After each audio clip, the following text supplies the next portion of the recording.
welcome to the middle of Dublin City, Ireland, with our two big purple chairs in the background. And today we are talking all solar with my guru of solar, Mr. Stan, the solar man. How are you, Stan? I'm good, how are you? Welcome, I'm great.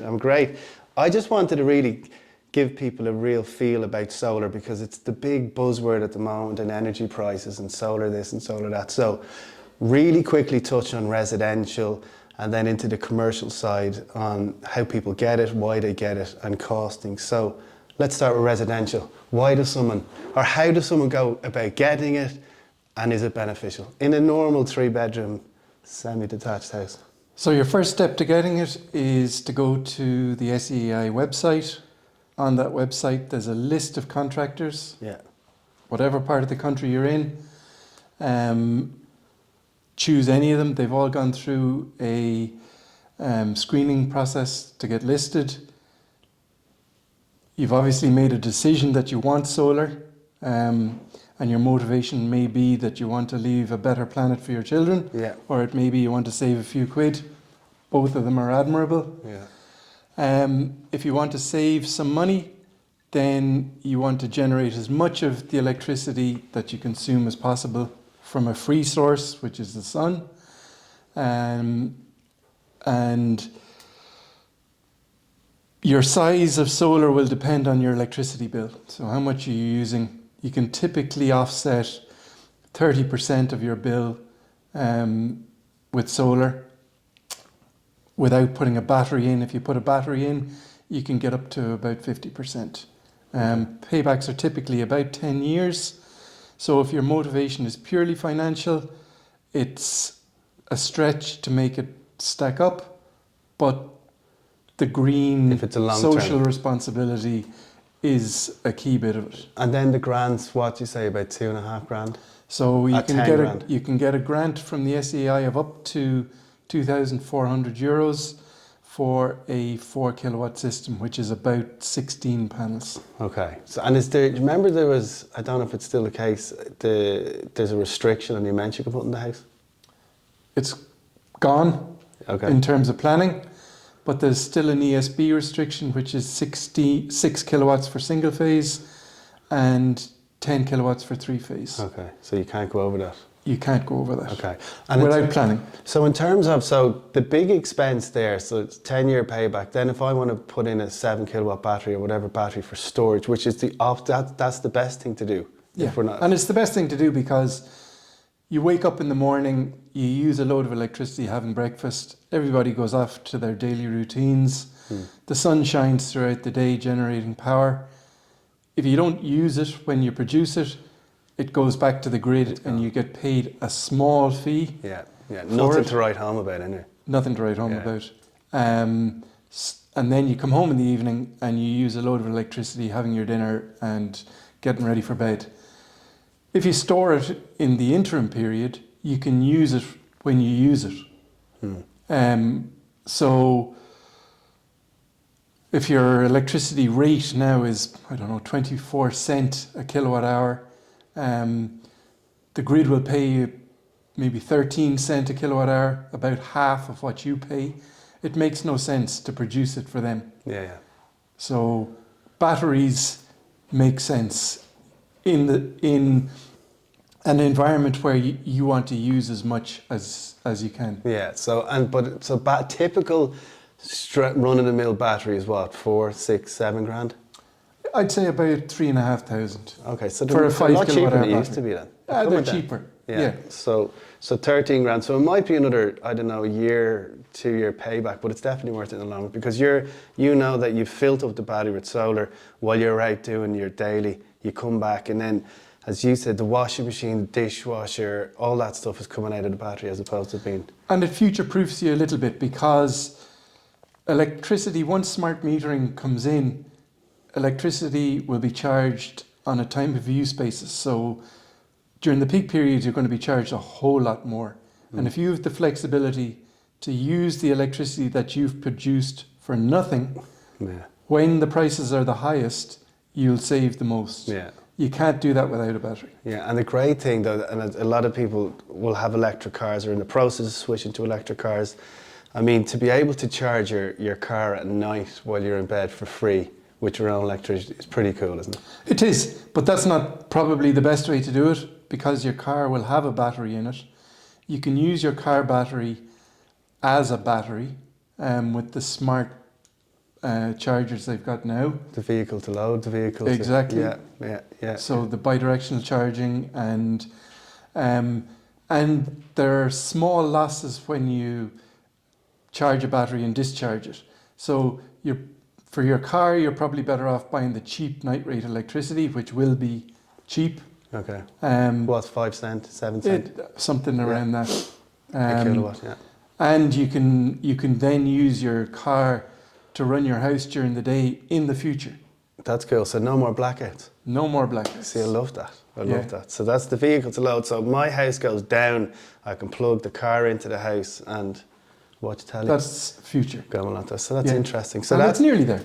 It is, but it's getting closer all the time. But the good thing is that as development goes on, the price comes down. So it's starting to make a lot more sense for people in residential houses as it used to, like even 5 years ago. And battery chemistry is changing. So at the moment it's lithium ion. They're doing work on sodium ion because lithium is a rare metal, costs a lot, and there isn't a whole lot of it. Yeah. Sodium is everywhere. So wow, that's interesting. Yeah. So that's residential. That answers that. Then commercial. Then obviously a lot of businesses are under pressure now for all sorts of sustainable reasons, carbon credits and all that kind of stuff. How does a company looking at this today go about getting commercial solar for the premises, factory or otherwise? So they need to go to a commercial solar provider. Okay.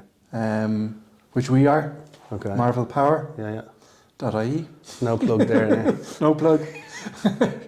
They need to first of all look at their energy consumption, and then again, to go back to the original point, you can offset possibly 25% of your consumption with solar.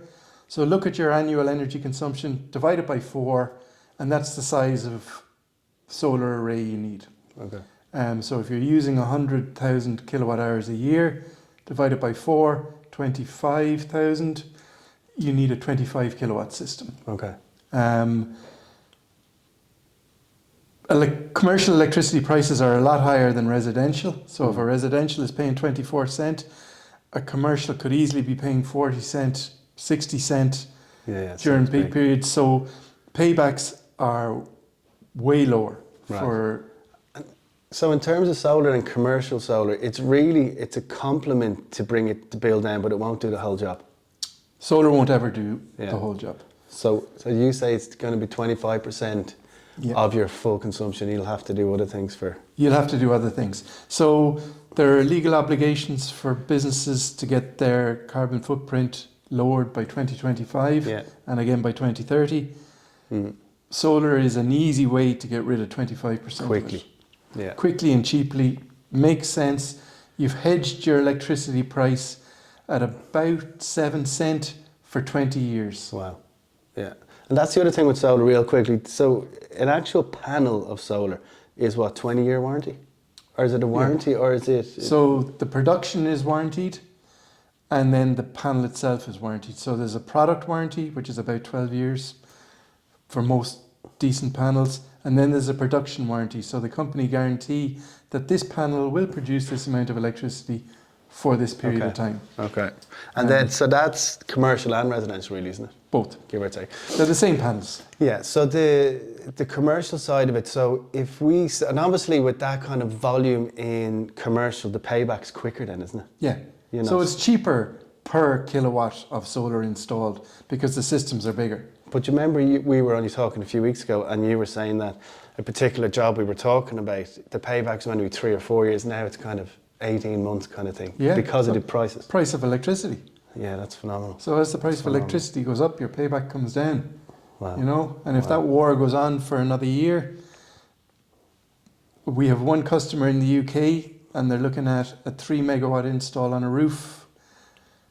Every month they delay it is costing them €370,000 Wow. in lost savings. Wow. That's incredible. So you can argue about, you know, 100 grand on the price of the install. Yeah. If it's delayed by a month, You're it's losing. irrelevant. Yeah, it's putting all businesses in a no-brainer situation if you have big property. Absolutely. Yeah, If you've got the roof space to put solar on, do it. do it, and do it as soon as you possibly can. And what about supply then? So Of product. yeah, it's difficult at the moment. So the three components that go to putting a solar installation on the roof are the mounting structure, which is metal parts. They're pretty scarce, hard to come by. You can get them, but it's intermittent. There's the inverter, which converts the DC power that comes off the panels into usable AC power. They're pretty scarce because they use semiconductors. Yeah. And so the Chinese, when they went back into lockdown 6 months ago, that whole semiconductor industry got thrown on its head again. And then there's the panels themselves, which are pretty easy to get. Okay. But collectively, But you need all three bits of the system. Of course. So that's commercial, very good. So what about the future then? So, and I know we talked about this quickly before, but stuff like blockchain. So if I'm in a residential area and we all buy our own energy and I can sell it to number 11 and he can sell it to number 12, so it's peer to peer. Is that kind of pie in the sky stuff for now? Is it too expensive to install? Is that never going to happen? What is the future for solar in your eyes? I can't see where there's an incentive for a supplier to put the infrastructure in place to allow that to happen. Yeah, because it would have to be massive collective, wouldn't it? Yeah, someone has to make money out of it. Yeah. For it to, you know, the ESB aren't going to build a system so that you can make money. Yeah. They'll build a system so that they can make money. Yeah. So they'll be doing everything in their power. Yeah, I don't see that small scale peer-to-peer trading will. And will it ever catch on though? No, what might happen Company-wise, with internal companies? large companies are an easy bet. Yeah. I mean, Ireland could solve its electricity grid capacity problems by putting a requirement on data centers to put in batteries. Yeah. So if they made the data center put in a battery that was equivalent to 24 hours of their consumption, they could use those batteries and call on that capacity when there's tight spots on the grid. Yeah. Yeah. And they could easily make a regulation to do that, but it's regulation. Yeah, and that's time. And that's And it's red time. tape and it's all And it's usual time, stuff. but it's making someone else pay for it. Yeah. So these people are causing the capacity problems on the grid. They should be contributing to the solution. Yeah, interesting. And then the very last question, in terms of going back to corporate, wind and solar, is there any correlation or what's better, what's not better, or are they completely different? They're In terms of beautifully cost-wise? complementary. Are they? Beautifully complementary. Okay. So solar will work lovely during the day. It's very predictable. You know the hours of daylight. Yeah, They're the yeah. same every year. Yeah. You know the months where the sun is high in the sky, the irradiation is higher. You'll get your solar production plus or minus 5% every year. It's no different. Wind will typically blow when the sun doesn't shine. It blows the hardest. So it's complementary all the way. Absolutely. It works at night. And it also works during periods of bad weather. So if it's a cloudy day, you know, you've typically got Wind always. wind outside. So you're going to get generation constantly. You could get probably to about 70%. Wow. Now, the problem with wind is you need planning and there's a lot of regulation. They're, depending on your outlook, they're either ugly or, you know, they do cause physical problems. Yeah, yeah. The blades strobe, they affect birds. So there's issues with wind that you don't have with solar. There's no moving parts in solar. You stick it up on the roof, That's it's static. You know, that's it. Yeah, wow, that's amazing.